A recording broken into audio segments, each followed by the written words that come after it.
गांव के किनारे एक छोटे से टूटे हुए घर में आन्या अपने बाप की दूसरी बीवी मीरा और उसकी बेटी रीना के साथ रहती थी। मीरा हमेशा आन्या को नौकरानी की तरह रखती, उसे हर वक्त काम देती और रीना उस पर जुल्म करती रहती। लेकिन आन्या कभी शिकायत न करती। उसके दिल में हमेशा उम्मीद की एक छोटी सी रोशनी जलती रहती। एक रात जब वो थकी हुई अपने छोटे से कमरे में बैठी रो रही थी, अचानक एक चमकता हुआ नीला तितली उसके सामने आया। तितली रुक रुक कर चमकी और फिर एकदम से एक खूबसूरत नरम दिल परी में बदल गई। परी ने प्यार से कहा, आन्या, तुम्हारा दिल बहुत साफ है। दुनिया ने तुम्हें दुख दिए मगर तुमने नफरत नहीं की। ये जादू तुम्हारा हक है। परी ने उसे एक चमकता हुआ नीला पेंडेंट दिया।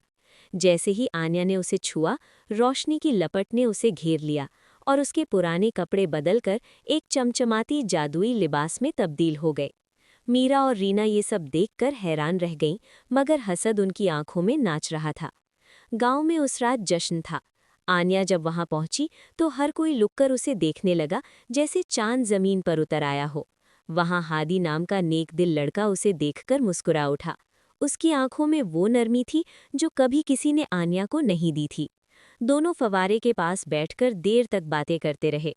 आन्या को पहली बार एहसास हुआ कि उसकी भी कोई कीमत है, वो भी खुश रह सकती है। लेकिन रीरा बर्दाश्त न कर सकी।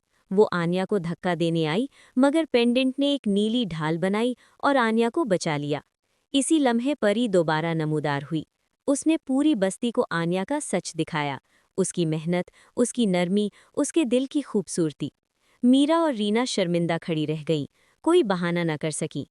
हादी ने सबके सामने आन्या का हाथ पकड़कर कहा, तुम साफ दिल हो, मैं चाहता हूं तुम हमेशा मुस्कुराती रहो मेरे साथ। आन्या की आंखों में आंसू आ गए, खुशी के, पहली दफा। परी ने उसे गले लगाया और चमकती हुई रोशनी में गायब हो गई, जैसे अपना मकसद पूरा कर चुकी हो।